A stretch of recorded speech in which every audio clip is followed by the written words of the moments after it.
Bonjour ou bonsoir, selon l'heure à laquelle vous nous regardez. Je suis votre chroniqueur audio et animateur de podcast pour l'ODJ Média. Aujourd'hui, je vous lis fidèlement, sans en changer un seul mot, une réflexion signée Mohamed Aïb El Hassan. Cette chronique interroge en profondeur les paradoxes de la souveraineté africaine, entre désir d'émancipation, influence extérieure et défis internes.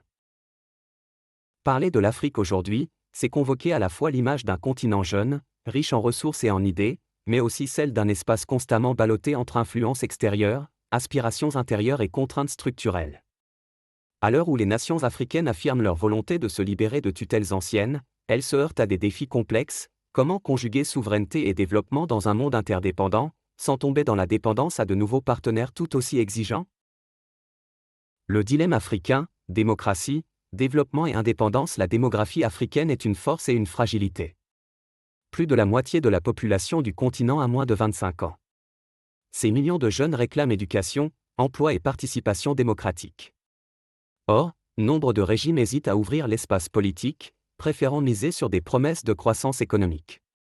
Cette dualité élite tournée vers la prospérité future, jeunesse exigeant des droits immédiats illustre une fracture croissante.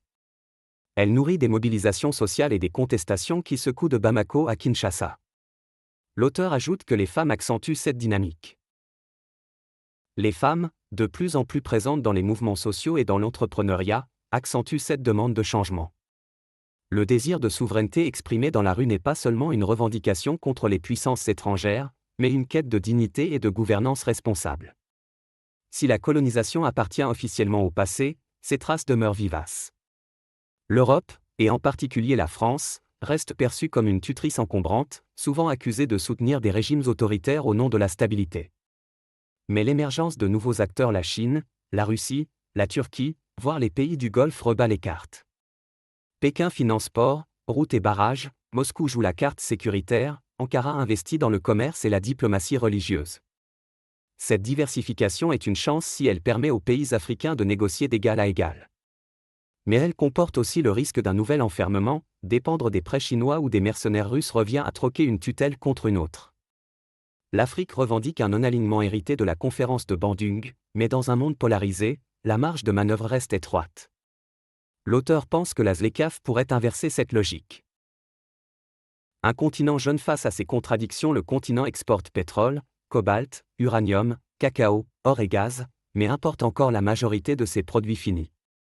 Les matières premières partent brutes, la valeur ajoutée se crée ailleurs. Ce paradoxe bloque la création d'emplois, entretient la dépendance et nourrit la frustration des populations. La zone de libre-échange continentale africaine, entrée en vigueur en 2021, est une tentative de renverser la logique, favoriser le commerce intra-africain, bâtir des chaînes de valeur régionales et offrir aux producteurs locaux un marché de 1,3 milliard de consommateurs. Des réussites existent. Le Maroc a su capitaliser sur ses atouts géographiques pour devenir un hub industriel et financier. Le Rwanda a imposé une stratégie de stabilité et d'innovation qui force l'admiration. Le Nigeria et l'Afrique du Sud, malgré leur crise, demeurent des poids lourds économiques. Mais la République démocratique du Congo ou le Soudan rappellent la fragilité d'un développement constamment menacé par l'instabilité politique et les conflits armés. L'auteur poursuit sur une contradiction politique marquante. Un autre paradoxe s'impose. Alors que les enquêtes montrent un fort attachement des Africains à la démocratie, les régimes autoritaires gagnent du terrain. Les coups d'État au Sahel, la répression en Érythrée ou les dérives au Zimbabwe posent une question brutale: la démocratie libérale, telle que conçue en Occident, est-elle transposable sans adaptation au contexte africain? Certains pays comme le Ghana, Maurice ou le Botswana prouvent que des institutions solides et inclusives peuvent s'installer durablement. Mais beaucoup d'autres oscillent entre ouverture démocratique et verrouillage autoritaire, justifiés par la lutte contre le terrorisme ou la sauvegarde de l'unité nationale. Le continent n'est pas seulement un champ de crise. La vitalité de ses sociétés civiles, l'innovation technologique, notamment dans le mobile banking ou les énergies renouvelables, et le dynamisme culturel offrent des leviers considérables. L'optimisme africain, souvent souligné, n'est pas naïf, il est porté par une génération qui veut transformer ses réalités locales et peser sur les grands choix mondiaux. L'auteur conclut sur un appel à briser le cercle de dépendance. Mais pour que cette énergie se traduise en souveraineté réelle, il faudra briser le cercle vicieux de la dépendance économique et politique. Les crises humanitaires au Sahel ou en Somalie, les déplacements massifs de population et les menaces climatiques exigent une gouvernance capable de penser le long terme. L'Afrique avance, mais son chemin n'est ni linéaire ni simple. Entre influences extérieures, paradoxes internes et aspirations populaires, elle cherche à définir une souveraineté qui lui ressemble.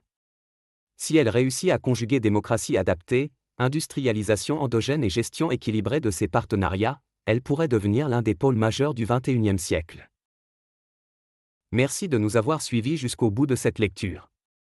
En tant que chroniqueur audio et animateur de podcast à l'ODJ Média, j'espère avoir respecté, mot pour mot, l'intégrité de la pensée de son auteur, Mohamed Aï Belhassan. On se retrouve très vite pour une nouvelle chronique. Restez connectés.